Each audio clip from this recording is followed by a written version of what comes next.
Hey guys, I'm gonna teach you guys how to do a rotation. So I have my rotation set right here. Um, the way to do a rotation is you want to do the paint position, and what the rotation basically does is controls when your players are coming in and going out of the game, and that is if you have it on auto subs and also if you have fatigue on. Those are two big important factors. But I like my experience gaming to be as realistic as possible. So that is why I play with those things on, and also to a degree want to act as such a coach in the sense. So that is why I like to come to the rotation and control who's coming in and out of the game and when I want them to. So with that being said, I already did mine. I have Steph Curry starting the whole first quarter. Then what I like to do is have halves of basketball, or maybe a little bit more, maybe a little bit less. But I hate leakovers. Now by leakover I mean this: whenever Steph Curry is playing the whole first quarter, but then he also has 2 minutes of the second quarter, like this. I don't like that because they're only in for a set amount of time on your rotations, but when you think in actuality of the game, when will there be a play stoppage right there? So that 2 minutes extra that he's playing right here may turn into 4, may turn into 5, or it may eventually leak over to the 7 minute period right here to where he'll just stay in the whole second quarter too. It's not a very effective way of keeping your players fresh. So that's why I like to stop at breaks or kind of near the middle. Like over here, I have it around the 8 to 9 minute mark, and that's kind of near the middle. And then over here, I give the first 3 minutes off, which that 3 minutes will probably turn into about 5 or 6 minutes, but he'll still come into the game rested. The reason why I have Steph Curry at this point to not start the fourth quarter is because I want him well rested. Because whenever a player gets fatigued, their shooting ability goes down, and that clutch performance that you may have if you wore him like a dog all game, he's not going to be as clutch as you want him to be. So I got Steph Curry with 35 minutes. I trust Dellavedova, but I don't want to see him matched up against all-star point guards, which there's a lot of them in the league. And so I don't have him having any minutes. What I did instead is have Brogdon starting at point guard when Steph Curry is out of the game, except for the beginning of the fourth quarter. Then I have Richardson starting at point guard, which Richardson's a 6'6" explosive guard. Defense is really good. He's very more incapable of being point guard.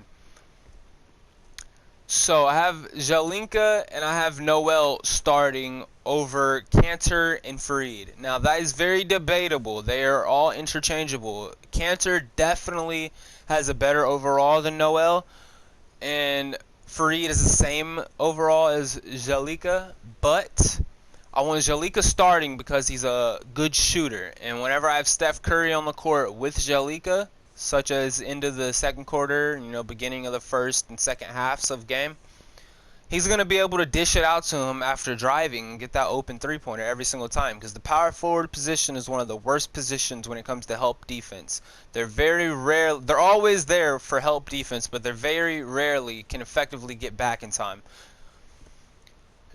And I have Cancer coming off the bench with Farid because the rebounds they will get against these backup centers and backup power forwards will be nuts.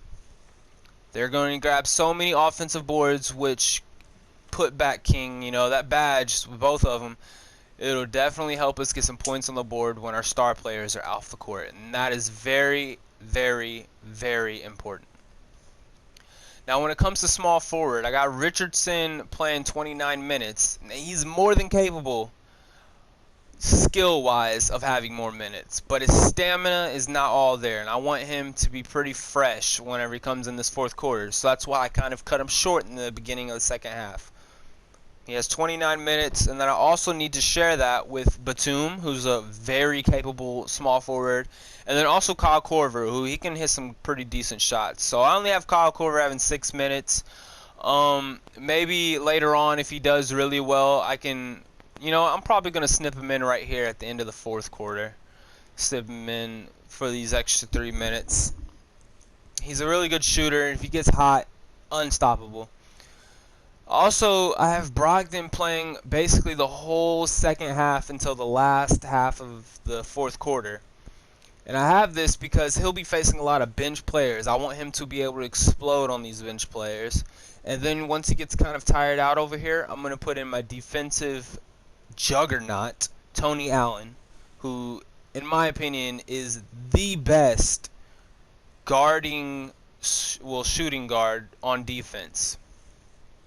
So I only have him for 6 minutes, but his time will come in the clutch whenever we need to stop the other side's superstar playmaker. So that is my thought process when I'm doing the rotation setting for my league fantasy draft team that I created. Please subscribe. Please like the video. Please share my video to your friends, whoever may be interested in this type of stuff. Thanks for watching. I'm actually going to be playing with this team here momentarily, but I'm going to cut this video. Please go to my next video and see how that goes for me. Alright, thanks for watching.